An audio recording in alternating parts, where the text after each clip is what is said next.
खुले में की हैसियत से आप लोगों का को सच्चाई देने के लिए तो मैं जो सच्चाई मैंने देखा है राधा सोममत में दाता दयाल से कहा। मैं तो किसी और की वो करता था भक्ति, राम कृष्ण की करता था। कहते थे एक कृष्ण जी की एक बार मैंने वो की भक्ति, तो कृष्ण जी प्रकट हो गए, आगे आगे चलते रहे बांसुरी बजाते हुए, मेरे से बोले गोबर खा लो। तो मैं जब रास्ते में चल रहा था मैं बहुत रोया, अगर ये असली कृष्ण होता तो ये गोबर खाने के लिए क्यों कहता, ये मेरे मन ने ही सब कुछ बनाया हुआ। तो मैं 24 घंटे परम दयाल जी रोते रहे और दाता दयाल के रूप में प्रकट हुए। फकीर तेरे लिए राम प्रकट है संत गुरु के चोले में, आप जाके फलानी जगह मेरे से मिल लो। और वो मिले आकर के, वो चिट्ठी लिखते रहे 6 महीने तक, कोई जवाब नहीं आया, चिट्ठी लिखते रहे। आखिर काल में जब 6 महीने बीत गए तब जो दाता दयाल ने कहा, फकीर आपको बड़ी तड़प थी मिलने की मेरे से, मेरे को आपकी सारी जो आपने खत लिखे थे वो मिलते रहे 6 महीने तक, और मैं आपके जवाब करता हूँ, आप आ जाओ।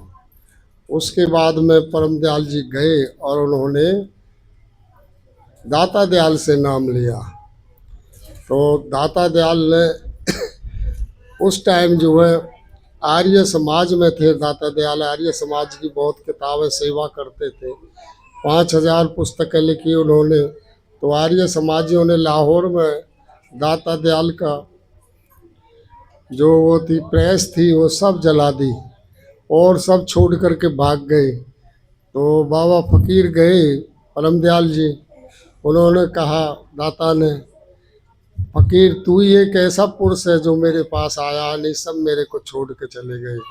तो ये सब नकली भक्त हैं। तो इसीलिए जो है सोने के चांदी के दाता दयाल को प्रसन्नता में रहे बहुत ज़्यादा अपने गुरु को रिझाने के लिए। तो एक दिन उनके शिष्य परम दयाल जी के जो अनुयायी थे वो बोले, फकीर अपने गुरु से मिला दो मेरे को। तो कहा चलो गुरु के पास चलते हैं। तो दाता दयाल से उन्होंने कहा, जी मेरे कुछ लोग हैं मिलने वाले, वो आपसे मिलना चाहते हैं। ठीक है ले आओ उनको। कितने हैं जी? 40 हैं। अच्छा ले आओ। कह रहे हैं फकीर उनसे ये कह देना, एक तो मेरी 2-3 शर्त है, एक तो मैं हुक्का पीऊँगा और एक मैं टाइम से पहले गेट बंद करा दूंगा। तो ऐसा हुआ, एक जो है जब टाइम हो गया तो दाता दयाल ने गेट को बंद कर दिया और हुक्का पीते रहे, इतना धुआं छोड़ा। उन्होंने जो सत्संगी थे चले गए, खाली कितने रहे? 28 आदमी रहे।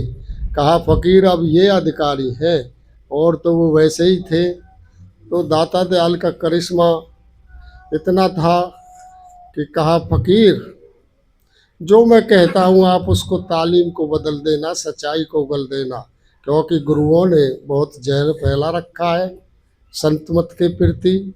आपको जो अनुभव हो वो आप जो है सच्चाई को लोगों के सामने रखना, और आपको राधा स्वामी दयाल के संत सतगुरु के सत्संगियों के रूप में दर्शन होंगे। सत्संगी भी गुरु के रूप होते हैं। क्यों? एक एक सत्संगी ही गुरु को बताते हैं, महाराज जी मुझे आपका ये रूप प्रकट हुआ, महाराज जी मुझे आपने मेरी ये मदद की। कोई कह रहा मेरे चने काटे, कोई कह रहा मेरे को दवाई दी। तो ये परम दयाल जी, तो इसलिए उनको परम दयाल जी ने कहा, हाँ ये है सच्चाई। लोग जो बड़ाई करते हैं, मैं गया था, मैंने किया था, ये मैं हूँ जो, ये तो मैं नहीं है, ये तो करने वाला और ही है। ये तो तुम लोगों का विश्वास है, मैं कहीं नहीं जाता हूँ, मैं तो यहाँ ही रहता हूँ। तो ये इस प्रकार से जो है परम दयाल जी ने जो सच्चाई दी, तो उसकी बहुत बड़ी मिसाइल है। हम भी उनके पास में, हमने एक ही बार उनके दर्शन किए थे सालवान स्कूल में। हम भी लाइन में लगे हुए थे, बहुतों को डांट पर लगा रहे थे, तू संभल के रहे, तू ये कर। हम भी मिले उनसे, तो हमने उनको 1 रुपया था उस टाइम में, वो जो उनकी इच्छा वो कर लें। उन्होंने वो रुपया लिया और घुटने के नीचे दे लिया और बड़ी प्यार से हाथ फेरा। तो हमने तो उनके एक बार ही दर्शन किए थे, और नहीं हमको डर था, नहीं बहता, बड़े उससे मिले उनसे जा कर के। और फिर ऐसा हुआ, फिर परम दयाल जी चोला छोड़ गए कुछ दिन के बाद में 80 में। तो क्या हुआ कि हमको जो है रास्ते में लोग तंग करते थे, जेब कतराते, दिल्ली जाते थे, वो कहते थे भाई मैं तुमको देख लूँगा। मैंने मानव दयाल जी से, अब पता नहीं, हमने रोए थे, बड़ी तड़प थी, भाई बाबा बाबा फ़कीर चले गए, अब कैसे होगा, अब कोई गुरु मिलेगा कि नहीं। ये तो हम तो कुछ नहीं, हमने तो एक बार ही दर्शन किए हैं उनके। तो बता आई खबर एक मानव दयाल जी आ गए हैं उनकी जगह। तो हम उनको मिले, दिल्ली में पहला सत्संग उन्होंने किया, मेरे ख्याल से उस टाइम जन्माष्टमी थी शायद, उस पे आए वो। तो मैंने उनसे शिकायत की, महाराज जी मेरे साथ तो ये, अरे हमारा फोटो रखो, कुछ नहीं होगा, जाओ मौज लो। वो कभी दिखाई नहीं दिए मानव दयाल जी ने जो आशीर्वाद दिया था। तो हमने फिर मानव दयाल जी से नाम लिया, और उनकी मौज से हम कहाँ से कहाँ पहुँचे। अब आप लोगों के सामने बैठे हुए हैं, जो भी हमें अच्छाइयाँ हैं बुराइयाँ हैं वो आपके सामने रख रहे हैं। इसी प्रकार से जो सतगुरु पे बहुत ज़्यादा विश्वास करता है, जो प्रेम करता है, उसका कल्याण सतगुरु करने के लिए आते हैं। तो मैं तो यही आग्रह करूँगा आप लोगों से। तो आज परम दयाल जी का देखो विश्वास था, उन्होंने कहा, दाता दयाल से का बहुत ज़्यादा विश्वास था। उन्होंने कहा देखो मेरी दाढ़ी मूछ मत देखो, मैंने तो दाता दयाल को मनुष्य नहीं समझा था, मालिक समझा था। ये सत्संगियों मेरी दाढ़ी मूछों को मत देखो, जो मैं कहता हूँ उसको मानो। तो इसी प्रकार से मैं सभी सत्संगियों से कहता हूँ, जो महाराज जी रवि जी जो कह रहे हैं वो भी ये समझो, परम दयाल और मानव दयाल और शब्दानंद जी सब इनमें ही हैं और इन्हीं के रूप हैं। आप लोगों को इसी प्रकार से प्रेम भाव से प्रीत रख के और इनके चरणों में नमस्तक होते रहो और प्रेम करते रहो। आपका ये कल्याण करने के लिए आए हुए हैं और करेंगे। क्यों नहीं करेंगे ये, क्योंकि इनकी ड्यूटी लगाई हुई है, इनकी जिम्मेवारी है आप लोगों की। ये कोई हम पे एहसान नहीं करेंगे, क्योंकि इनकी ड्यूटी लगाई हुई है, मालिक पहले ही लगा गया है। तो इसलिए आप जो है महाराज जी से प्रेम करो। महाराज जी बहुत ताकतवर हैं और बहुत ज़्यादा है, क्योंकि जो भी गुरु आता है, गुरु अपने से ज़्यादा ताकतवर दे के जाता है। जब परम दयाल जी ने कहा था मेरा शिष्य जो आएगा 13,000 गुना मेरे से ताकतवर होगा। अब देखो आप, तो इसीलिए शब्दानंद जी ने बड़ी सोच समझ के, बहुत दयालु थे शब्दानंद जी भी, दूसरा फकीर का ही रूप था। वो भी एक फकीर थे, किसी का 1 रुपया नहीं रखते थे, बड़े सच्चे थे। और किस तरीका से उनको सादगी से उन्होंने जीवन व्यतीत किया। हम ये समझते थे ये तो पढ़े लिखे भी नहीं है, लेकिन उनकी इंग्लिश और हिंदी और सभी चीज़ों के मास्टर थे वो, और बड़े ज्ञानी थे। तो बड़े परम पुरुष थे और उनकी भक्ति अपार थी। अब जो हम यहाँ बैठे हुए हैं शब्दानंद जी की, ये छत्र छाया में उन्हीं की देन है, उन्हीं की मेहनत है। नीम के पेड़ के नीचे पुस्तकें लिखते थे और हम लोगों से कभी भी टाइम देते थे और हमारा कल्याण करते थे। तो ये शब्दानंद जी की मौज है। वो भी परम दयाल जी को बहुत ज़्यादा वो करते थे, दूसरा परम दयाल जी का रूप था। तो इसीलिए मैं सभी सत्संगियों से आग्रह करके कह रहा हूँ, मानव दयाल जी से, रवि जी महाराज से, वो बहुत ताकतवर हैं, ये मेरा अनुभव कह रहा है। और आपका कल्याण करने के लिए आए और करेंगे।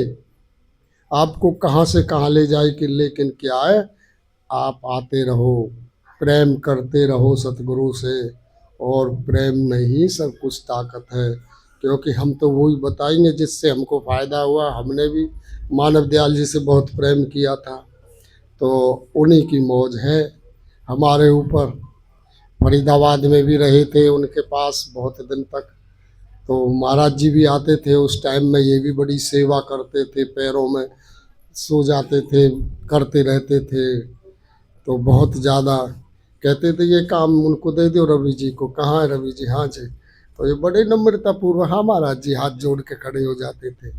तो इनकी बड़ी अपार भक्ति है, और इनका दिल भी जो है ऐसे समझो शीशे की तरह है, ये बिल्कुल नम्रता पूर्वक साफ है, एकदम से पाक है सतगुरु। तो सतगुरु की बहुत बड़ी ताकत है। तो मैं यही सत्संगी भाई बहनों, राधा स्वामी। पहले मैं वंदना करूंगी। नमो सतगुरुं सच्चिदानंद रूपम,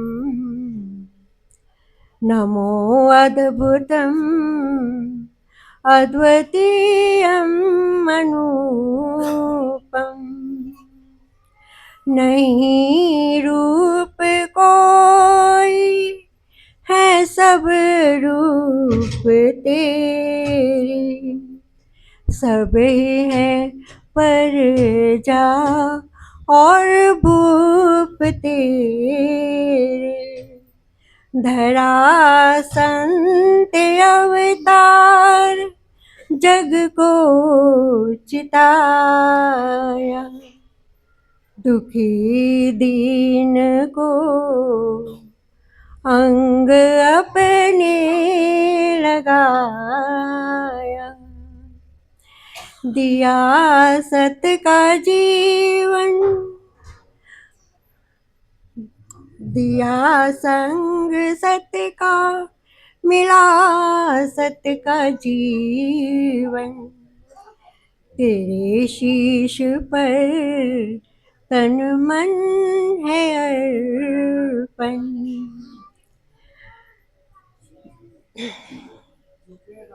झुके राधा स्वामी के चरण हंसते हंसते, तुझे कहते हैं सब नमस्ते नमस्ते।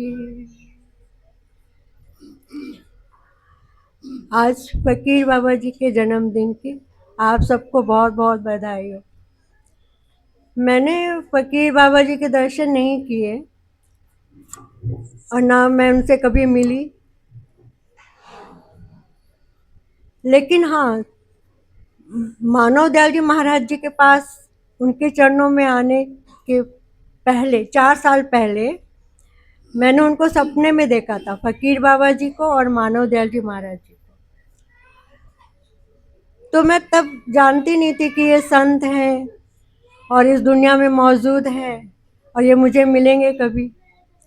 मैं उस समय जानती नहीं थी, लेकिन जब मैं महाराज जी के चरणों में आई, मानव दयाल जी महाराज जी के चरणों में आई, तब मुझे पता चला कि यही दोनों मेरे सपने में आए थे। तो बस वही मैंने उनका दर्शन किया हुआ है, बाकी तो उनका दर्शन नहीं किया।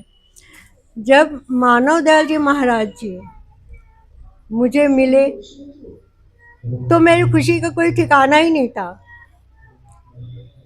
मैं 7वें आसमान पे रहती थी, इतनी खुशी मुझे हुई थी। मानव दयाल जी महाराज जी के मिलने के बाद मैं हमेशा ही खुश रहती थी और हमेशा ही उनको याद करती रहती थी, हर समय हर वक्त, कभी भी भूलती नहीं थी उन्हें। तो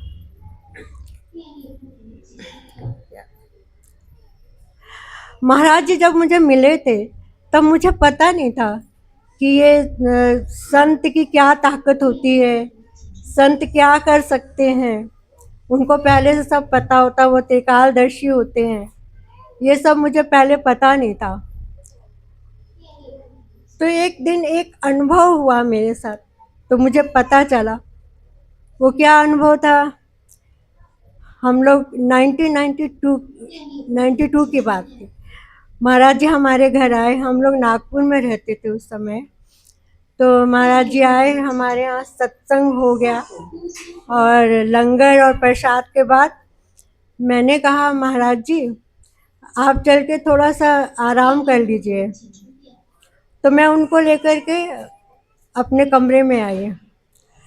तो कमरे में आते ही मेरे से पूछते हैं कि मेरे लिए कौन सा बेड तैयार किया, और मैंने उनके लिए बेड तैयार किया था। तो वो पहले से जान गए ना, तो कहते हैं कौन सा बेड मेरे लिए तैयार किया। मेरा और मेरे बेटे का बेड आमने सामने था।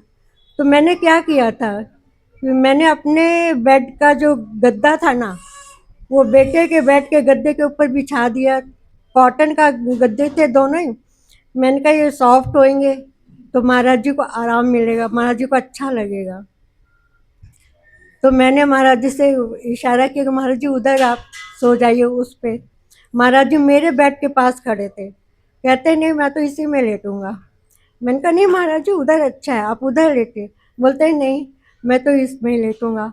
मैंने कहा नहीं महाराज जी आपको उसमें बहुत अच्छा लगेगा, क्योंकि मुझे पता था ना कि मेरे बेड पे सिर्फ दरी और बेडशीट है। तो महाराज जी तो मेरे ही बेड पे लेटे। तो मैंने सोचा पता नहीं क्यों महाराज जी ऐसे किए, मेरे बेड पे ही क्यों लेटे वो। तो क्या हुआ कि 2 महीने बाद मेरे बेटे का एमएससी की वो परीक्षा की तैयारी कर रहा था वो। तो एक दिन उसका फ्रेंड भी आ गया। तो उसने मुझे बताया कि बेटे ने कि मम्मी आज ये हमारे घर रहेगा, हमारे साथ पढ़ेगा। मैंने कहा ठीक है।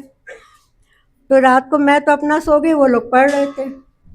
और रात को पता नहीं किस टाइम मेरा बेटा कमरे में आया, तो नींद में ही मुझे पता चल गया।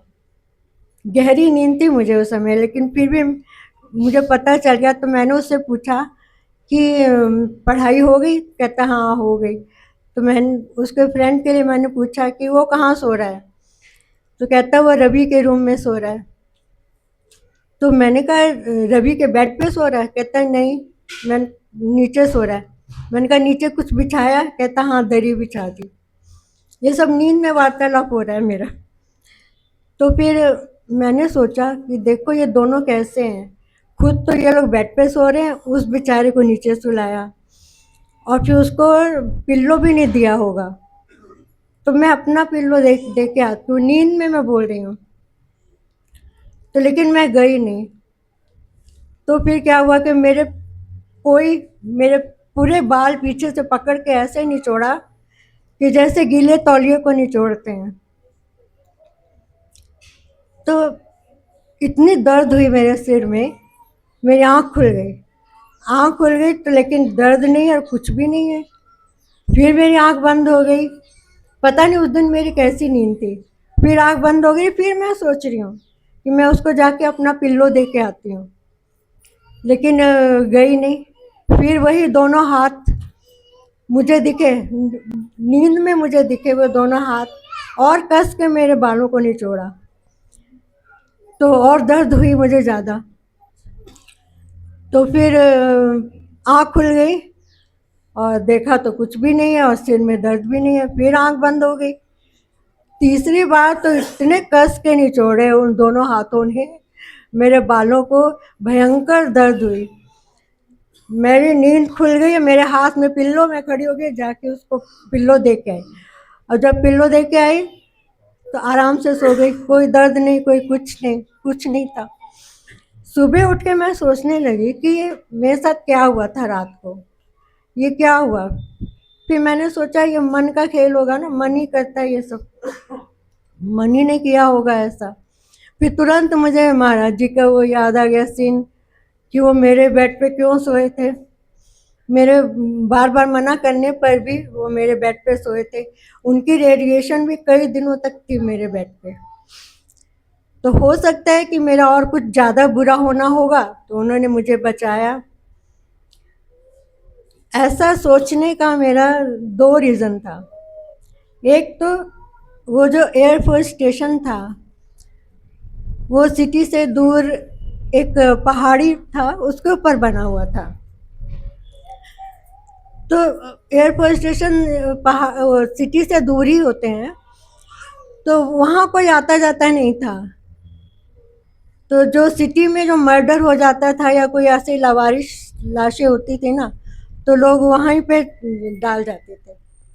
तो उन उसके ऊपर बनाया हुआ था एयरपोर्ट स्टेशन। तो वहाँ पे आत्माएं बहुत घूमती थी, हमारे बच्चों को भी कई बार मिली। तो डर जाते थे और घर आके बताते थे। तो मैंने सोचा शायद किसी आत्मा का ही काम होगा ये। दूसरा रीज़न था, जो मेरे बेटे का फ्रेंड आया हुआ था, उसकी माँ बचपन में ही रोड एक्सीडेंट में मर गई थी। तो मैंने सोचा शायद उसकी माँ का काम होगा, वो अपने बेटे के साथ रहती होंगी उसकी रक्षा के लिए। तो जो भी हो, लेकिन मुझे तो पक्का विश्वास था कि मेरे गुरु ने मुझे बचाया। शायद मेरे साथ बहुत बुरा होना होता होगा, तो उन्होंने मुझे बचा लिया। तो गुरु जो है ना, दूर नहीं होते हमसे। हम उनको दूर चाहे समझे चाहे ना समझे, लेकिन वो हमेशा हमारे पास होते हैं, हमारे साथ होते हैं और हमारी पल पल रक्षा करते हैं। गुरु का क्या काम होता है? जब बच्चा जन्म लेता है, इस दुनिया में आता है, तो वो बिल्कुल मालिक का रूप होता है। और जैसे जैसे वो बड़ा होता जाता है, संसार की धूल मिट्टी उसके ऊपर जमती जाती है और उसके दोष, काम, क्रोध, लोभ, मोह, अहंकार, ये सब भी उसको घेर लेते हैं। ये इससे भी वो बहुत परेशान होता है, दुखी होता है, क्योंकि गंदा हो गया शरीर, तो दुखी होता है। फिर मालिक को याद करता है, तो मालिक तो बहुत दयालु है, क्योंकि हम उनके बच्चे हैं, तो वो गुरु के रूप में आ जाते हैं हमें प्योर करने के लिए। और वो अपने सत्संगों से, अपनी रेडिएशन से धीरे धीरे धीरे धीरे हमारे मन की सफाई करते हैं। पुष्कर दयाल जी महाराज जी कहते थे कि गुरु के पास सत्संग रूपी झाड़ू होता है, उससे वो धीरे धीरे धीरे धीरे शिष्य के मन की सफाई करता है और उसको एक दिन अपने जैसा बना लेता है। तो गुरु यही करते हैं हमारे जीवन में आकर के, हमें मालिक के पास जाने के लिए हमें तैयार कर देते हैं, वो हमारी सफाई करते हैं, तो हम मालिक के पास जाने के लायक बन जाते हैं। गुरु का यही एक बहुत बड़ा काम होता है। और गुरु हमें छोड़ते नहीं, हर वक्त हमारे साथ रहते हैं। ये पक्का विश्वास होना चाहिए हमें कि गुरु पास में रहते हैं। मुझे तो बिल्कुल पक्का विश्वास है, क्योंकि मुझे बहुत बार उन्होंने बचाया, बहुत बार। तो हमें क्या करना है? हमें मालिक से प्रेम करना है और उन्होंने जो भी बताया है हमें, वही हमें करना चाहिए उनकी शिक्षाओं पे।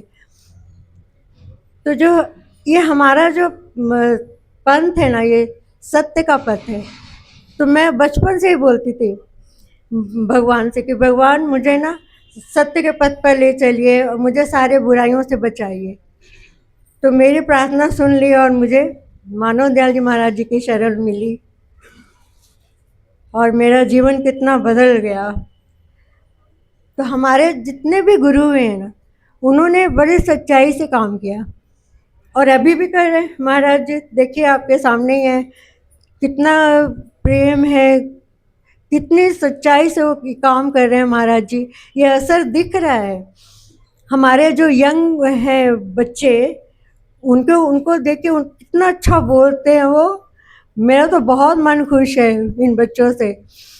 उन्होंने महाराज जी की शिक्षाओं को पूरा ग्रहण किया है और उस पर चल भी रहे हैं। ये बच्चे बहुत भाग्यशाली हैं। तो भाग्यशाली हम सब लोग भी बहुत हैं। हमें भी महाराज जी की शिक्षाओं पे चलना चाहिए, जो ये बताते हैं उसी पे हमें चलना चाहिए। और महाराज जी को बहुत बहुत प्रेम करना चाहिए, गुरु को अपने बहुत प्रेम करना चाहिए, हर समय प्रेम कर, हर समय उनको याद करना चाहिए। मैं तो कहती हूँ हर वक्त एक भी हमारा सेकंड ऐसे नहीं जाना चाहिए। एक भी सांस हमारी फालतू ऐसे नहीं जानी चाहिए बिना याद के, गुरु के याद के। तो तभी कल्याण हो सकता है। मालिक सबका कल्याण करें। राधा स्वामी।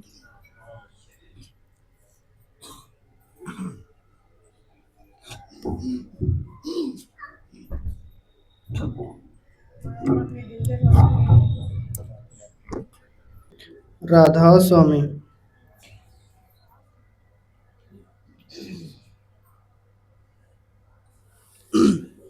राधा स्वामी।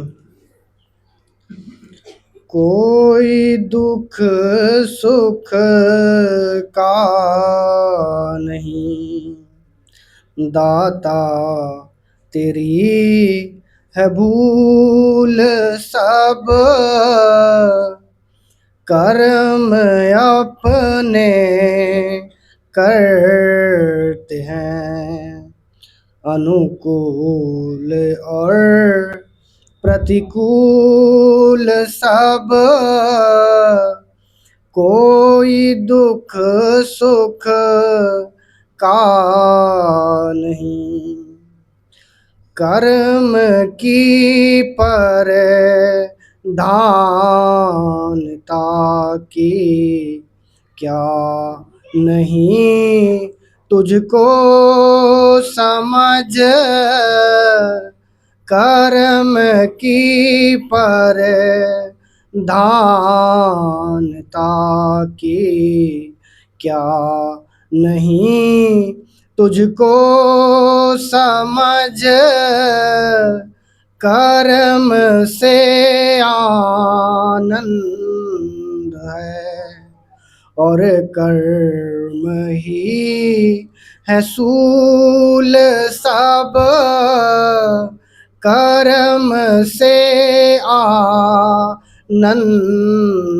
है और कर्म ही है सूल सब, कोई दुख सुख का नहीं। यह जगत है वाटिका,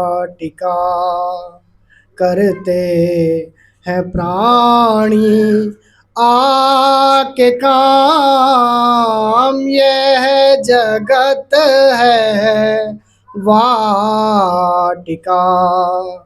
करते हैं प्राणी आके काम, कर्म के अनुसार इनके कांटे हैं और फूल सब, कर्म के अनुसार इनके कांटे हैं और फूल सब, कोई दुख सुख का नहीं, जो ठगेगा वह ठगा जाएगा संदेह आप, जो ठगेगा वह ठगा जाएगा संदेह आप, प्रेमी जन ही पाते हैं और प्रेम के बहुमूल सब, प्रेमी जन ही पाते हैं और प्रेम के बहुमूल सब, कोई दुख सुख का नहीं, अपनी करनी आप भरनी पड़ती है संसार में, अपनी करनी आप भरनी पड़ती है संसार में, अपने घर की आप उठाया करते ही है चूल सब, अपने घर की आप उठाया करते ही है चूल सब, कोई दुख सुख का नहीं। किस भरम में तू पड़ा औरों की बातें छोड़ दे, किस भरम में तू पड़ा औरों की बातें छोड़ दे, काम में लग अपन कर ले, कर्म निज अनुकूल सब, काम में लग अपन कर ले, कर्म निज अनुकूल सब, कोई दुख सुख का नहीं। राधा स्वामी नाम भज, झगड़ों से बच कर रह सदा, राधा स्वामी नाम भज, झगड़ों से बच कर रह सदा, जो नहीं समझा तो पढ़ना लिखना होगा धूल सब, जो नहीं समझा तो पढ़ना लिखना होगा धूल सब, कोई दुख सुख का नहीं, कोई दुख सुख का नहीं। दाता तेरी है भूल सब, कर्म अपने करते हैं अनुकूल और प्रतिकूल सब, कोई दुख सुख का नहीं। राधा राधा स्वामी। आज बहुत दिनों बाद इस बार आना हुआ मेरा धाम पर। वैसे तो हम रोज एक दूसरे को देखते हैं आरती पे, लेकिन जो मैंने कल आपको बताया, इस बार की बात ही कुछ और है। मौज है, मालिक की मौज। दिन ब दिन जैसे जैसे मैं ये काम में आगे बढ़ता जाता हूँ, मुझे मानव दयाल जी महाराज की वो बात याद आती है जब मैंने उनसे बिल्कुल ऐसे हाथ जोड़ के कहा था कि महाराज जी आप जो करा लो, ये आचार्य गुरु पुरु मत बनाओ मुझे। क्यों, मैंने देखे 3 साक्षात मालिक रूप गुरु देखे, परम दयाल जी महाराज, फकीर चंद जी। 12 साल से 22 साल तक उनके साथ रहा मैं, 22 साल से समझो 45 साल तक मानव दयाल जी महाराज के साथ, और फिर शब्दानंद जी महाराज के साथ। तीनों ऐसे गुरु जो साक्षात मालिक हो गए। तो मैंने देखा इनको बहुत नजदीक से कि क्या क्या कुर्बानियां करनी पड़ती है। ये सिर्फ हलवा खाने का, हार पहनाने का और मत्थे रगड़वाने का काम नहीं है। ये तो आपको बाहर से नजर आता है, अगर आपने गुरुवाई सच्चाई से करनी है, इससे बड़ी सजा कोई नहीं है। तब मुझे मानव दयाल जी महाराज ने कहा था कि ये काम जैसे ही तुम शुरू करोगे, तुम्हारी आध्यात्मिक तरक्की बहुत तेजी से होगी। वो मैं अब मुझे पता चल रहा है कि क्यों आध्यात्मिक काम करने से, आध्यात्मिक प्रेम बांटने से आपकी खुद की एक एलिवेशन हो जाती है। आप दो आदमियों का ही दुख सुनो, दिन में आपका कलेजा फट जाएगा। मैं एक दिन में 100 लोगों के दुख सुनता हूं, अजीब अजीब कहानियां। मैं सोचता हूं कैसे जिंदा रह रहे हैं लोग, इतनी परेशानियां झेलते हुए जिंदा कैसे हैं।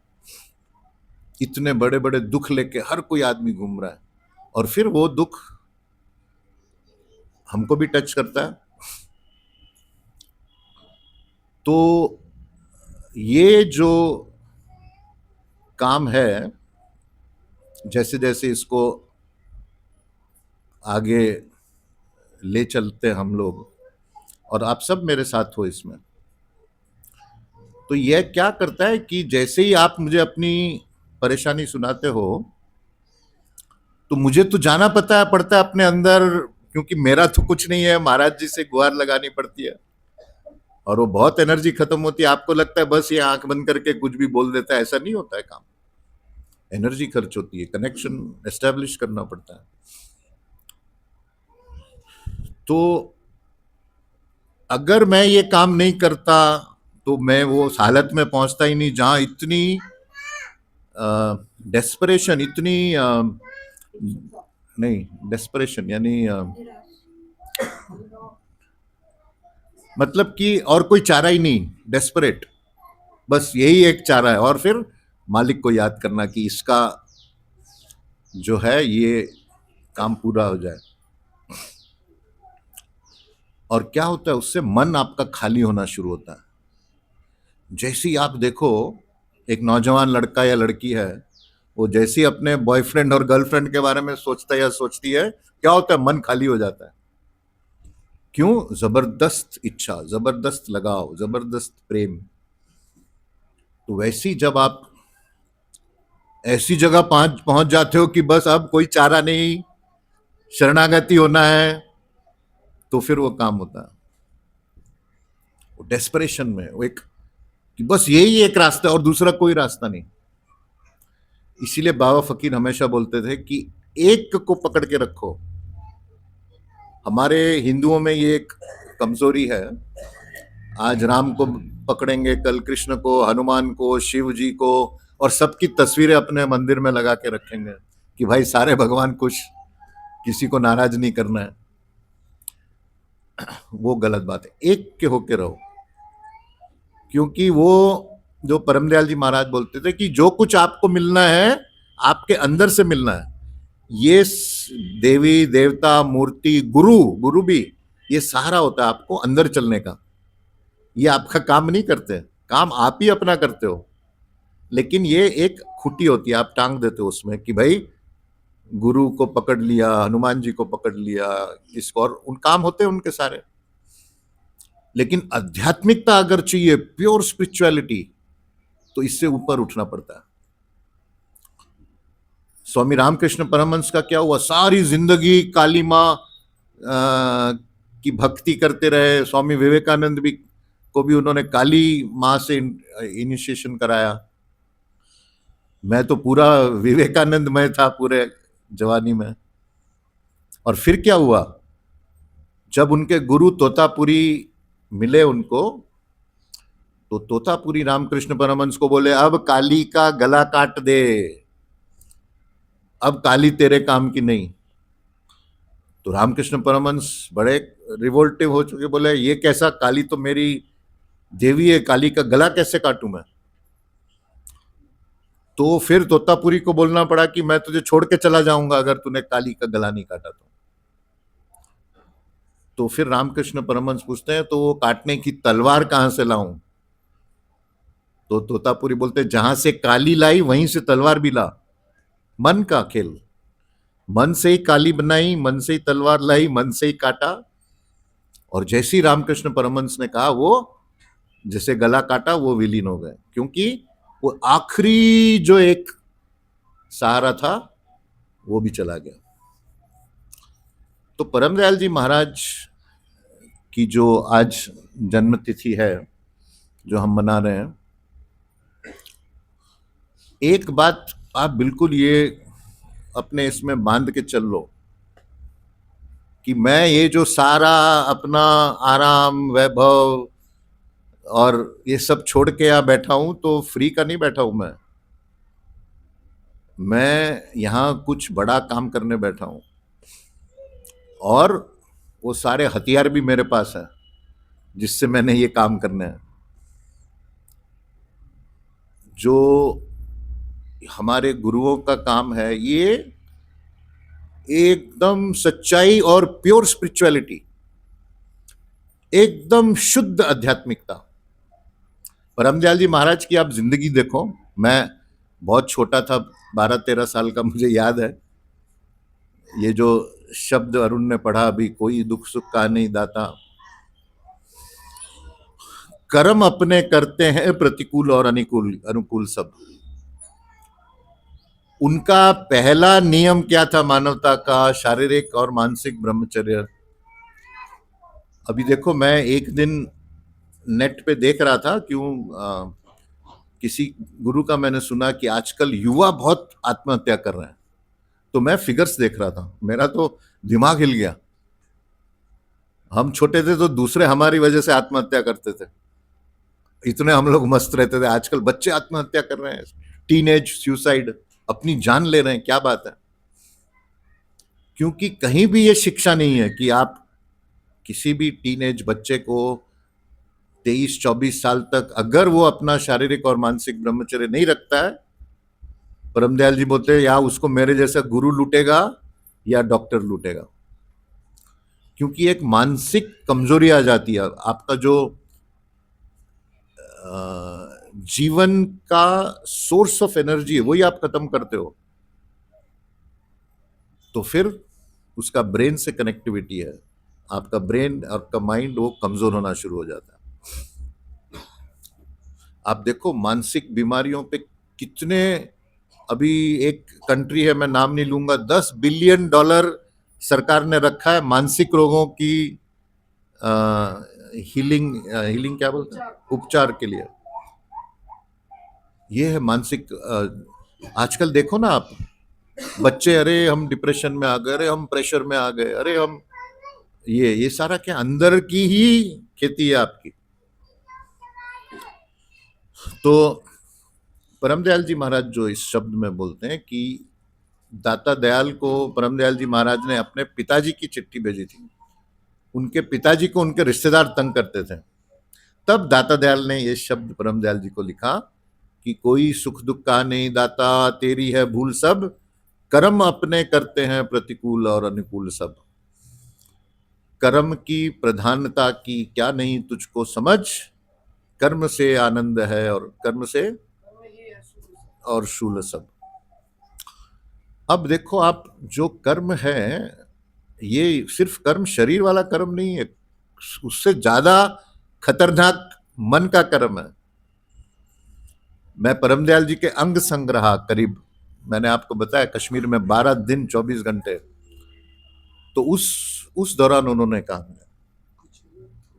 बोले हाँ अच्छा, बोले शारीरिक ब्रह्मचर्य से ज्यादा मानसिक ब्रह्मचर्य इंपॉर्टेंट है। मन में जो है गलत ख्याल नहीं लाने, क्योंकि उसकी जो उसका प्रभाव होता है वो 1000 गुना प्रभाव ज्यादा होता है मन का। आपको अगर यहां से अभी दिल्ली जाना हो, आप शरीर से जाओ 3 घंटे लगेंगे, मन से जाओ आधे सेकंड में पहुंच गए। मन की इतनी शक्ति होती है। तो जो मानसिक तपस्या जो है वो ज्यादा इंपॉर्टेंट है। तो ये तो हो गया मानसिक तपस्या हमारी ब्रह्मचर्य का। दूसरा मानसिक तपस्या जो परमदयाल जी महाराज दूसरा बोलते थे, घरेलू शांति, कि हम लोग जो नहले पे दहला मारते घरों में, वहां वो तप करना है। क्या तप? कि वो मुझसे गलत व्यवहार करेगा, मैं मेरे तरफ से प्रेम करूंगा। इसमें कोई मुश्किल नहीं, आप करो, प्रैक्टिस करके देखो। पहले आप 10 में से एक बार पास हो गए, फिर 10, 1 से 2, 2 से 3, धीरे धीरे धीरे धीरे आप देखोगे अरे आपके ऊपर असर ही नहीं हो रहा है। आप बिल्कुल जो है रेजिस्टेंट हो गए किसी भी। सबसे बड़ा क्या होता है, हमारा अहंकार आ जाता है बीच में, अरे मुझे ऐसा बोल दिया उसने। तो मानसिक तपस्या घरेलू जीवन में बहुत, परम दयाल जी बोलते थे घरेलू शांति, घरेलू शांति, घरेलू शांति।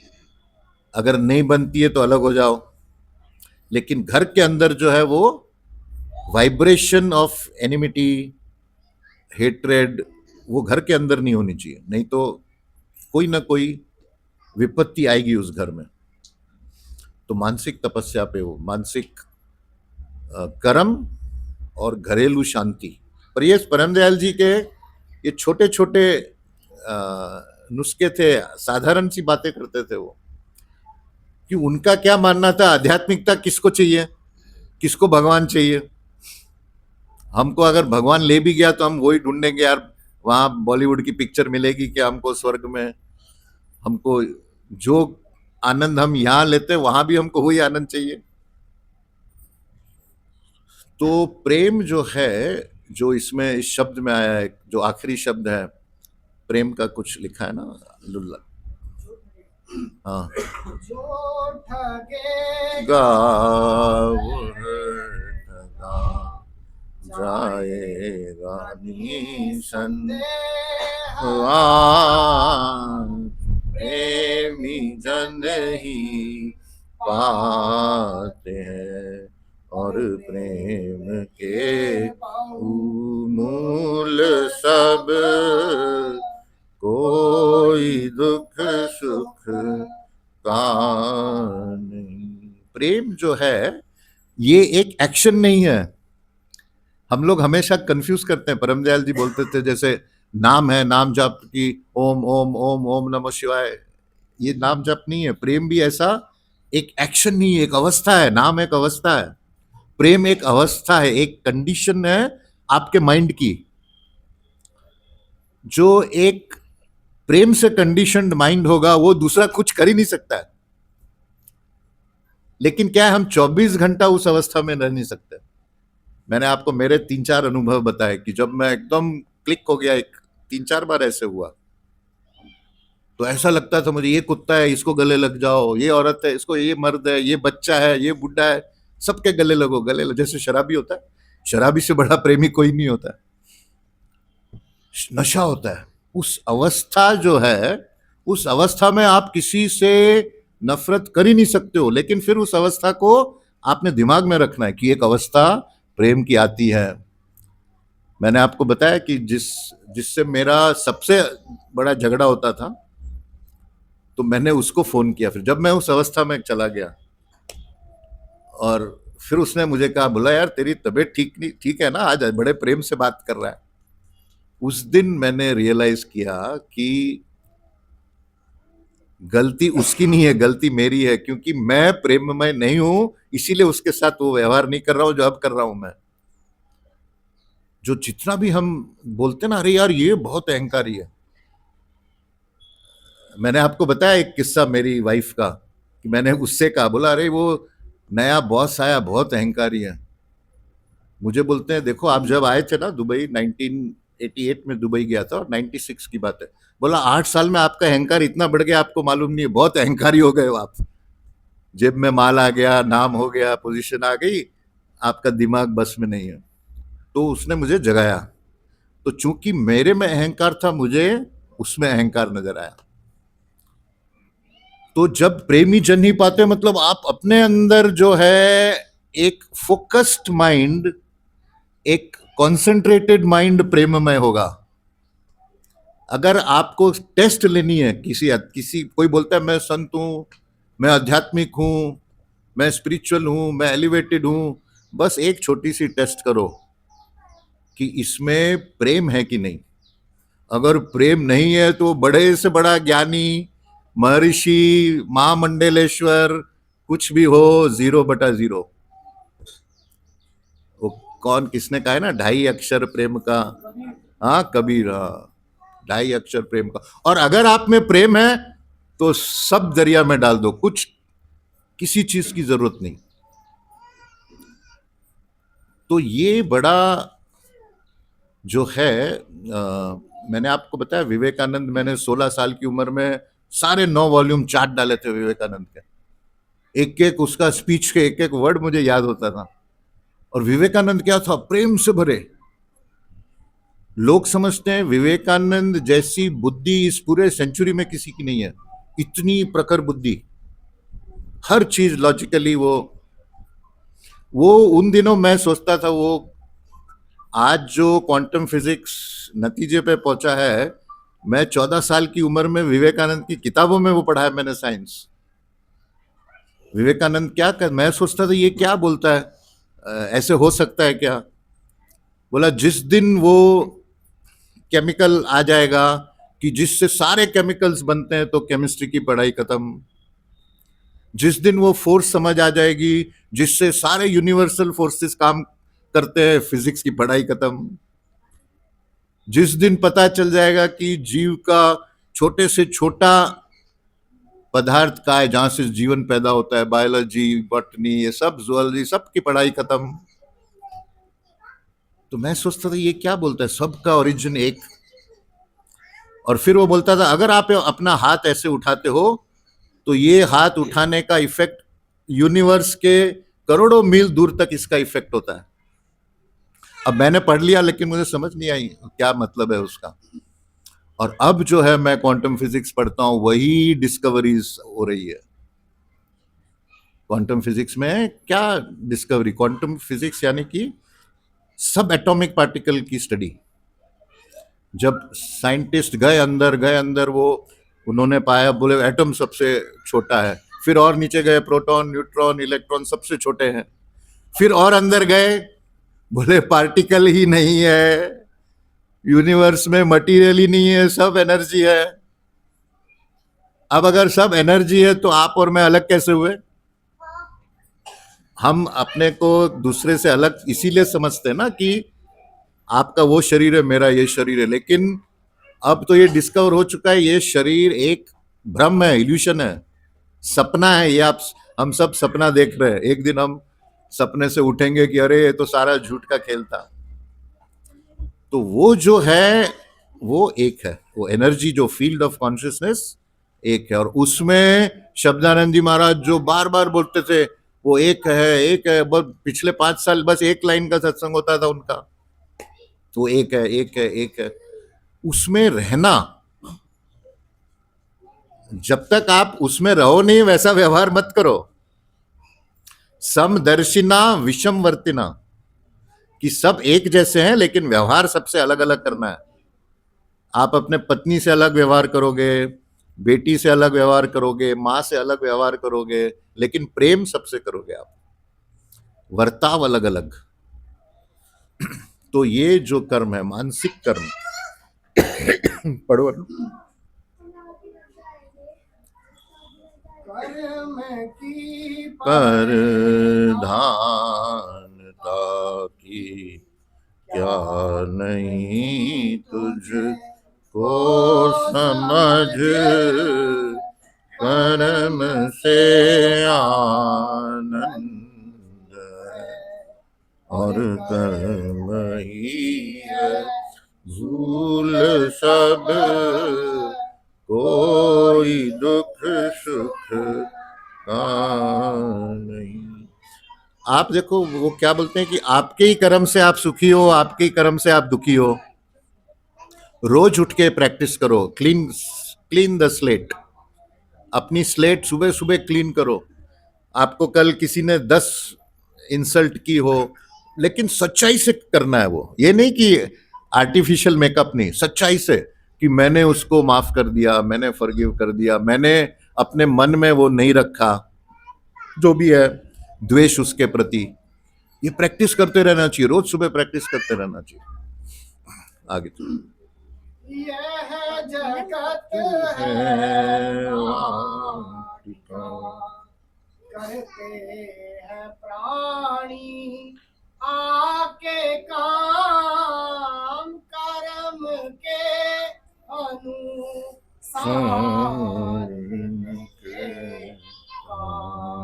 हैं और फूल सब कोई दुख सुख का नहीं।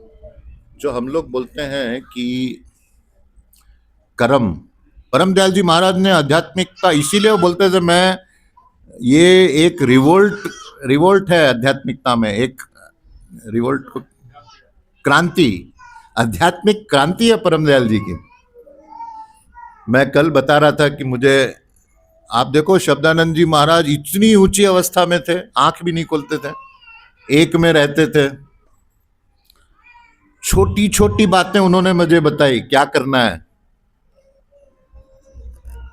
मेरा ड्रेस कैसे होना चाहिए, टोपी, एक हाथ में लकड़ी सोटी, वो फिर क्या बोलते हैं, स्कार्फ, हाँ मफलर, बोला ये आपको पहनना है और सिक्योरिटी रखनी है।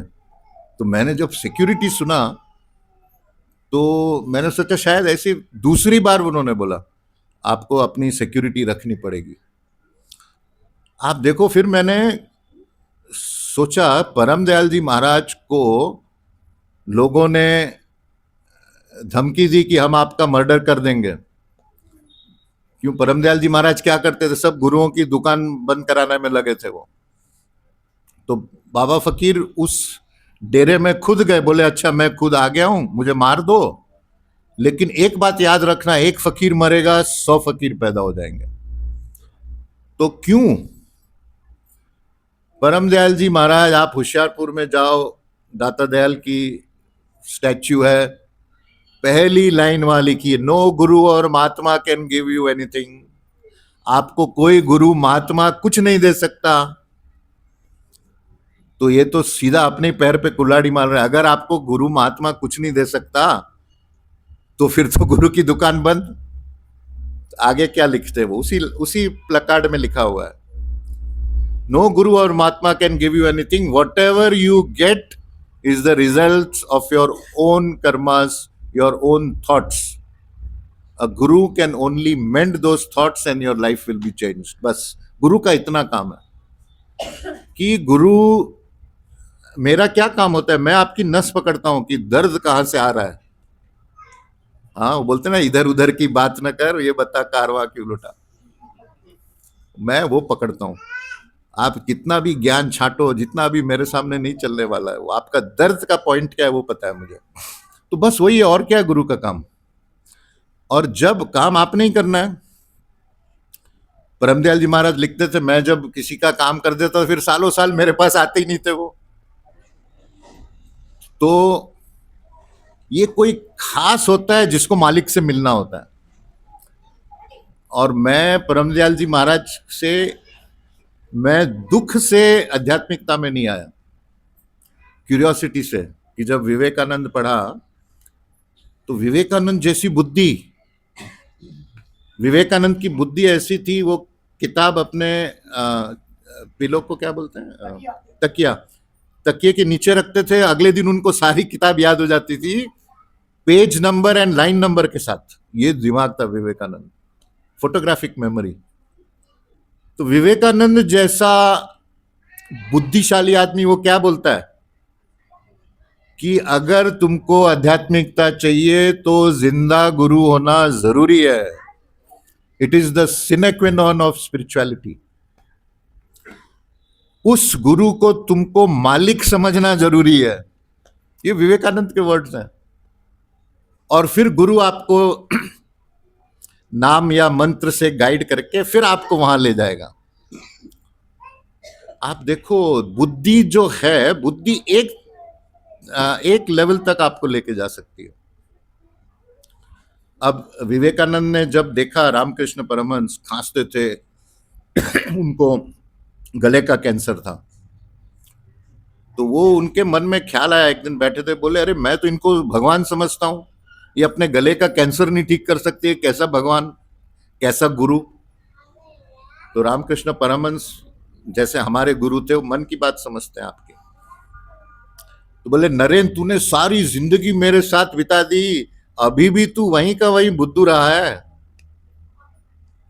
तो विवेकानंद जी को अपनी गलती रियलाइज हुई, उन्होंने सारी वो जो थूक थी, गले की थूक कैंसर वाली रामकृष्ण परमहंस की, सारी पी गए और बोले बस आज के बाद मैं कभी आपको डाउट नहीं करूंगा।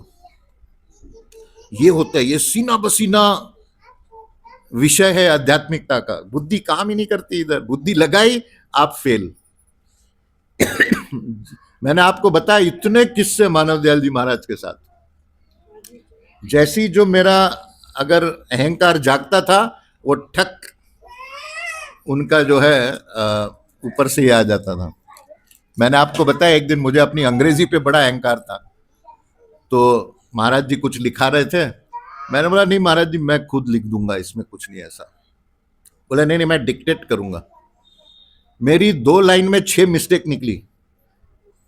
बोले तू अंग्रेजी नहीं पढ़ा है? तो मैंने बोला महाराज जी ये गलती आपने ही करवाई है मेरे से, कि मैं अपने सारे कंपनी की स्पीचेस लिखता हूँ अंग्रेजी में, ये और आपने मेरे से सब गलतियां करवा दी।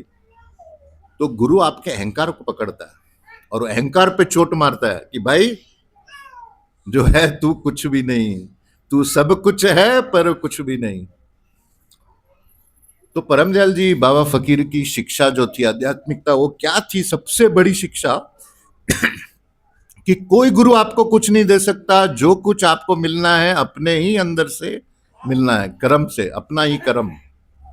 अगर आप अपने कर्म को ठीक नहीं कर सकते, फिर भी गुरु करता है, लेकिन वो बहुत रेयर, बहुत मतलब कोई बहुत ही प्रेमी हो, गुरु कुछ भी कर सकता है, हर चीज बदल सकता है गुरु। लेकिन ये जनरल बात कि जो कुछ है आपने अपने अंदर जाके मांगते जाओ। जितना आप अपने अंदर गए, जितना प्रेम से, जितना उसको सरेंडर, शरणागति से, जितना आप शरणागत होके, जितना प्रेम से, जितना इंटेंसिटी से आप अंदर जाओगे, उतना जल्दी आपको उसका फल मिलेगा। मैं आपको जिंदा मिसाल देता हूं। परमदयाल जी महाराज बोलते थे अगर जिंदा गुरु से ये है तो मालिक से क्यों नहीं आपकी बात होगी। मैं पहली बार बाबा फकीर से मिलने गया था होशियारपुर, 13 साल का था। मेरी माँ ने बिल्कुल समझाया, जलंधर स्टेशन से उतरना, वहां से बस पकड़ना, 13-14 साल का था। फिर बस से होशियारपुर जाना, उनको बोलना रिक्शे वाला मिलेगा, उसको सारा मेरी माँ ने समझाया। मैं पहुंचा होशियारपुर, अब परमदयाल जी बैठे वहां पर, तो मैं गया, पैर छुए मैंने। बोले तू क्यों आया इधर? पहले तो पूछे कौन है तू? मैं निर्मला का बेटा हूं। तो क्यों आया इधर? मैंने कहा महाराज आपके दर्शन करने आया हूं। वो ऐसा मुंह ऊपर किया उन्होंने, जोर से हंसने लगे। दर्शन करने आए, ले कर ले दर्शन। और ऐसा मुंह आगे कर लिया मैंने, कर दर्शन, कितने दर्शन करने हैं। छोटा बच्चा था मैं, खेल रहे थे वो जो खुशी मुझे हुई। फिर अपने वो लांगरी को बुलाया जो खाना बनाता है, बोले ये निर्मला का बच्चा है, इसको दही वही सब अच्छा खाना खिला के भेजना। तो वो सारा, मैं कश्मीर जा रहा था, कश्मीर जाते जाते बड़ा खुश था परमदयाल जी महाराज ने। अब वो पिक्चर में होता है ना, कट टू, शॉट टू। अब मैं 19-20 साल का हो गया, तो बुद्धि जरा बढ़ गई, विवेकानंद पढ़ लिया, ज्ञानवान, सारे ज्ञानी बन गया था मैं। तो माँ तो भेजती थी जाओ बाबा फकीर से मिल के आओ और प्रसाद लेके आना। तो मेरे मन के ये थॉट चल रहा था, ये क्या प्रसाद होता है और क्या गुरु होता है, ये सब मेरी माँ का अंधविश्वास है, ऐसा वैसा थॉट्स लेके मैं चल रहा हूँ। और मैं बाबा फकीर के पास प्रसाद लेके गया। एक बड़े, उसको बोलते हैं ना, वो एक यंगस्टर में एक एरोगेंस, ईगो होता है कि मैं सब जानता हूँ। मैंने बोला महाराज जी ये माँ के लिए प्रसाद बनवाना है। बाबा फकीर ने देखा भी नहीं मेरी तरफ। 3 बार मैंने बोला, ऐसे हाथ डाला उन्होंने, देखा भी नहीं, बोले जा प्रसाद बन गया, भाग यहां से। 2 अलग। अब कट 3। परमदयाल जी 1981 में श्रीनगर आए थे। अब मैं तभी तो अपना अहंकार तोड़ के लाइन पे आ गया था। तो परमदयाल जी के आने से पहले मेरे पास 100 रुपए थे, तो मैं एक दिन पहले पूरे श्रीनगर के मार्केट में घूमा, सब दुकानदारों को मैं बोल रहा था कि मुझे महंगी से महंगी चीज 100 रुपए में क्या मिलेगी देना। फिर एक दुकानदार ने मुझे एक छोटी सी, इतनी सी छोटी पुड़िया, शायद केसर था या पता नहीं क्या था, बोला ये बहुत महंगी चीज है। अच्छा, मैं बेवकूफ, वो सारे दुकानदारों को मैं बोलता था मुझे मेरे गुरु के लिए लेना है। हाँ, तो बोलते थे अच्छा जिसके लिए भी लेना हो, लेकिन ये महंगी चीज है, ये ले आओ। परमदयाल जी आए, बैठे ऐसे ही 500-600 लोग श्रीनगर में, मैं बीच में बैठा हूं, इतनी छोटी सी पुड़िया मेरे हाथ में। बोलते हैं वहां से, क्या लाया मेरे लिए तू? 400-500 आदमियों के बीच में मैं 1981 21 साल 22 साल का था। ला इधर ला। तो मैं गया, मैंने दिया, महाराज जी ये मैं आपके लिए प्रसाद लाया। मैं गोपाल दास नहीं, नारायण, वो था नारायण दास, हाँ, नारायण दास इधर आओ, देखो ये प्रसाद सत्संगियों के लिए नहीं है, ये मैं खाऊंगा सिर्फ, और ये बहुत महंगी चीज है, संभाल के रखना इसको। देखो, अगर आपके भाव, आपके विचार, एक जिंदा इंसान गुरु सुनता है और वो रिएक्ट करता है, तो साक्षात मालिक, वो क्यों नहीं रिएक्ट करेगा आपके थॉट्स को? सिर्फ एक क्वेश्चन है, आपके थॉट्स में, आपके फीलिंग्स में, आपके इमोशंस में सच्चाई है या नहीं। बस ये है कि कितनी आपके अंदर सच्चाई है, कितनी आपके अंदर उस चीज की चाह है, वो होना चाहिए। जैसी आपकी चाह जबरदस्त हुई, ठक रिजल्ट आता है। वो आपके अंदर घुसो, अंदर उस चाह के साथ। हम लोग क्या करते हैं, हमारी चाह जो है ना बदलती रहती है। अरे निर्मला जी के हाथ में रोलेक्स है, मैं तो टाइटन पहन के घूम रहा हूं, ये बात बड़ी गड़बड़ है। उसकी कमीज क्या मेरे से को है ना सफेद क्यों? हम लोग इस चक्कर में अपनी इच्छाएं बदलते रहते हैं। वो नहीं करना, देख के इच्छा नहीं करनी। संतोष रखो, कंटेंटमेंट रखो, जो आपके पास आना है आएगा ही, वो कोई नहीं ले जा सकता। पीस, जैसे आपने संतोष शांति रखी, आपका प्रोग्रेस स्टार्ट, ऐसे एकदम जाओगे ऊपर। मैं तो अभी रोज देखता हूं ना बड़े बड़े राजनेता लोगों को, बिजनेसमैन को, ये वो हवस खत्म नहीं होती। 1 का 2, 2 का 10, 10 का 20, 20 का 100, चलते रहना है, चलते रहना है, चलते रहना है। तो एक मुझे कोई बहुत बड़ा, वो पॉलिटिक्स में ही है, मुझे बोलने लगा, गुरुजी मैं बहुत परेशान हूं, मेरा फाइनेंशियल क्या होगा आगे। मैंने बोला क्यों, क्या हो गया? सिर्फ 25 करोड़ कैश है मेरे पास, और 4 फ्लैट हैं, बस आगे क्या होगा जिंदगी में, तो कुछ नहीं है। मैंने कहा यार मुझे देखना, मेरा फ्लैट है ना, मेरा फिक्स डिपॉजिट है, तो जब भी टेंशन आए तो मेरा फोटो रख लेना आगे। कोई अंत नहीं, स्टैंडर्ड ऑफ लिविंग का कोई अंत नहीं, बढ़ाते जाओ, बढ़ाते जाओ, बढ़ाते जाओ। तो वो कंटेंटमेंट जो है आगे, जो ठगेगा वह ठगा जाएगा निशन दे आज, प्रेमी जन ही पाते हैं। और प्रेम के बहु मूल सब कोई दुख सुख का नहीं। ये जो मैंने आपको बताया कि प्रेम एक अवस्था का नाम है, जैसे आप उस अवस्था में गए आप वो हो जाते हो। अभी अगर गुलाब का फूल है, वो थोड़ी बोलेगा मैं अरुण को तो सुगंध दूंगा, लेकिन ये रितिका आएगी तो इसको मैं दुर्गंध दूंगा, ऐसा गुलाब का फूल करेगा? आप जैसे ही उस प्रेम अवस्था में आते हो, आप सबके लिए एक जैसा हो। मानव दयाल जी महाराज में मैं तो शब्दों में बयान ही नहीं कर सकता, ऐसा प्रेम का भाव करते थे वो, बुरे से बुरा आदमी। मैंने आपको बताया एक बार एक वैश्या के साथ कैसा व्यवहार किया मानव दयाल जी महाराज ने। क्यों? आप वो हो गए हो प्रेम के और जैसी आपके अंदर ये प्रेम का बहाव आया, दूसरे उसका फायदा उठाएंगे। फिर मैंने आपको बोला कल कि ये इस बार का सत्संग खास है। कल शाम बैठे थे, आज का दिन गंगा बह रही है, सुनामी, जो मांगना है मांगो, जो इच्छा करना है इच्छा करो, सब पूरी होगी। वो देने वाला आज छप्पर फाड़ फाड़ के दे रहा है,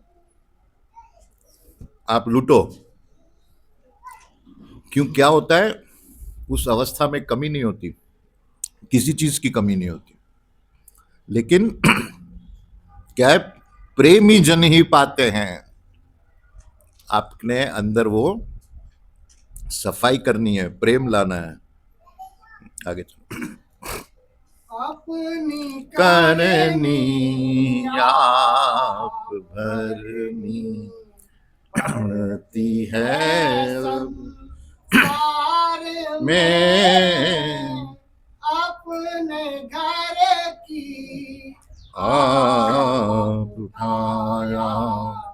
करते ही है चूल सब, कोई दुख सुख का नहीं। अपनी करनी आप भरनी, सब हम अपने जिंदगी को देखें, हम इसमें कोई ज्ञान की बात नहीं है। आप देखो खुद जो आपने किया है वो आता है वापस। लेकिन परमदयाल जी महाराज ने एक उसका सॉल्यूशन दिया है कि अगर आपको अपने कर्म की सजा नहीं चाहिए तो क्या करो, प्रायश्चित, सच्चे दिल से। हमको सबको पता है क्या गलतियां हमने की है। मेरा एक बहुत अच्छा दोस्त था कि अभी भी है बेचारा, उसका जो वेल्थ थी, संपत्ति 10 बिलियन पाउंड्स, बिलियन यानी लाख, करोड़, करोड़ के बाद क्या था, अरब, खरब, 10 बिलियन पाउंड की उसकी संपत्ति थी। मेरा बहुत अच्छा दोस्त, 4 महीने में सब खत्म हो गया। तो हम बैठे, मैंने कहा सर एक बात बताओ आप मुझे, अपने दिल की बात बोलो। इतना बड़ा आपका साम्राज्य था, हजारों आदमी काम करते हैं, खरबों की वेल्थ है, आप बताओ क्यों डूबा? सच्ची बात बताओ। बाहर के कारण कुछ भी हो सकते हैं, मार्केट गिर गया, ये हो गया, वो हो गया, सब बाहर के कारण। असली कारण आपको पता है। बोला असली कारण सुनना है, क्या है असली कारण? ये कि आई लॉस्ट माई ब्लेसिंग्स, मेरे आशीर्वाद चला गया मेरा। अब उसको पता है उसका आशीर्वाद कहां से आ रहा था और कहां चला गया और क्यों चला गया। आप हम लोग हमारी जिंदगी देखो ना, दुख में सुमिरन सब करे, सुख में करे न कोई। मैं कितने लोगों को ऐसा मिलता हूं जो फिर मैं उनको बताता हूं, भाई तेरे आशीर्वाद का स्रोत ये है, उसको वापस उसमें बीज में पानी डालते रहो। कल ही मैं किसी को बोल रहा था कि पता नहीं कौन थी वो लड़की, कल रात को, हाँ वाइफ नहीं, उसकी भाभी है, हाँ। मैंने कहा तूने तो सब छोड़ के रखा है, तो तेरा नुकसान हो जाएगा। बोली हाँ मेरा कुछ अनुभव हुआ, मैंने सब सत्संग छोड़ दिया। मैंने बोला इमीडिएट शुरू करो, नहीं तो बहुत नुकसान उठाएगी तू। और फिर मैंने, गुरु का काम यही होता है, बस गुरु क्या करता है, आपकी गाड़ी स्टार्ट कर देता है। वो जो एक गाड़ी आपकी वो इनर्शिया होती है ना, जो लॉ ऑफ इनर्शिया होती है, वो इनिशियल इनर्शिया ओवरकम करने में आपको ज्यादा फोर्स लगता है। बस गुरु सिर्फ आपकी गाड़ी स्टार्ट कर देता है, बाकी फिर आगे का काम है उसको चलाना, राइट मोड़ पे मोड़ना, वो सब आपने करना है। तो ये है कि आपकी ब्लेसिंग्स कहाँ से आ रही है? आपकी माँ है, आपके पिता है।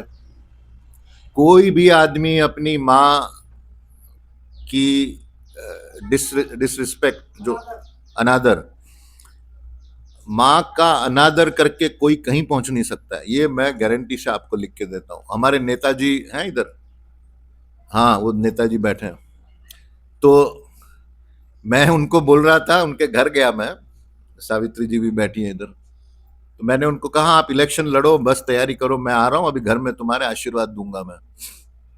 तो मैं गया घर। अब मैं घर में बैठा, आशीर्वाद वो निकल ही नहीं रहा है कुछ। मैंने बोला ये क्या मामला गड़बड़ हो गया, उधर धाम में तो मैं आशीर्वाद दे रहा था, इधर गाड़ी में ब्रेक क्यों लग गई।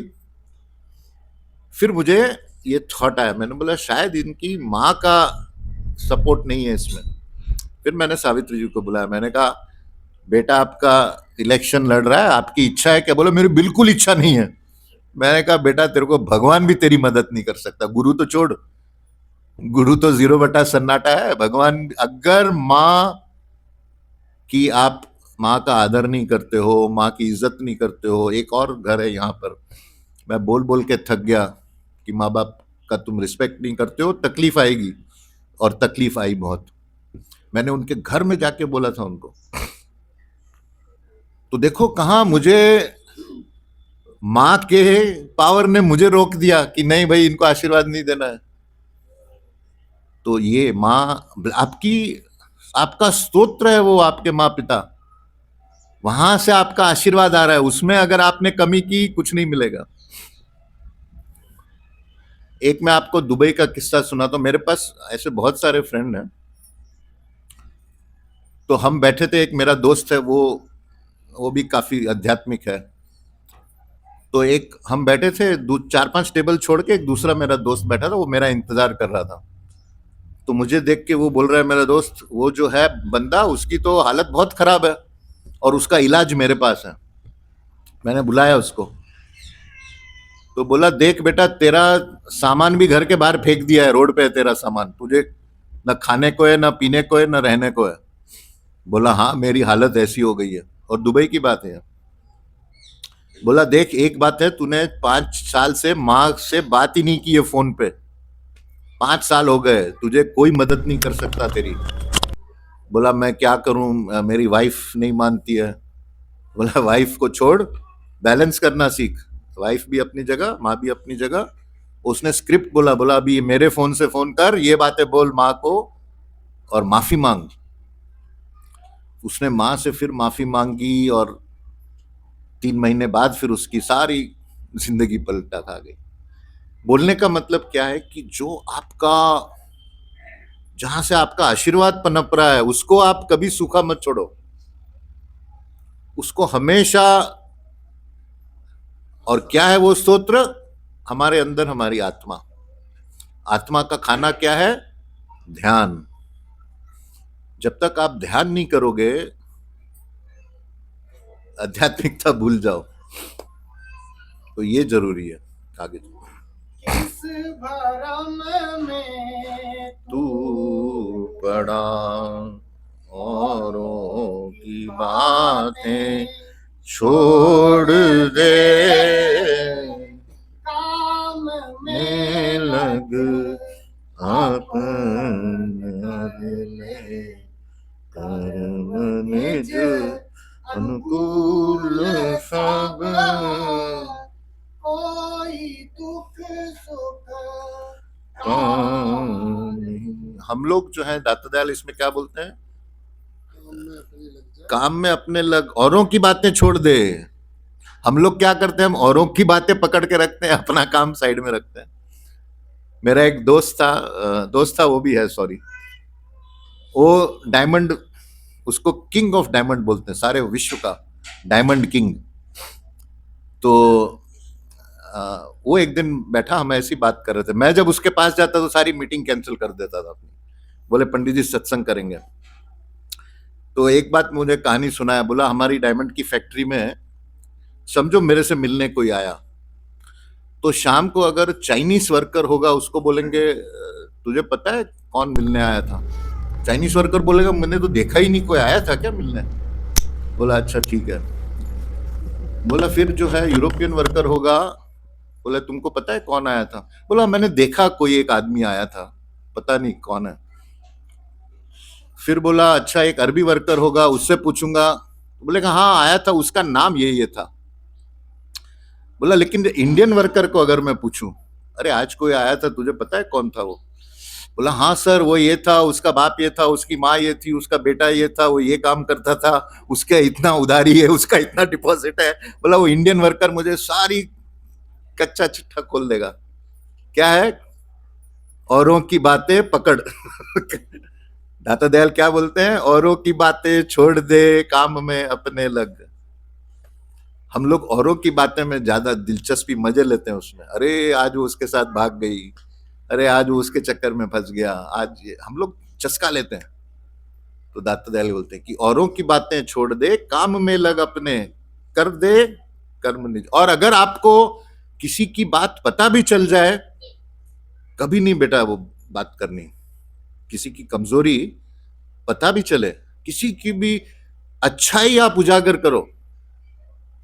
अच्छाई 1 का 10 बना के बोलो, बुराई 10 का पहले तो बोलनी ही नहीं, बोलना भी पड़े तो 10 का 1 करो।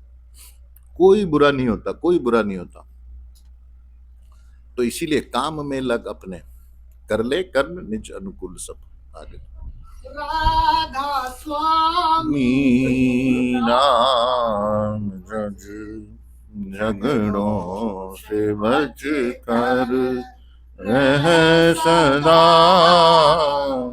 जो नहीं समझा पढ़ना लिखना होगा धूल सब, कोई दुख सुख का।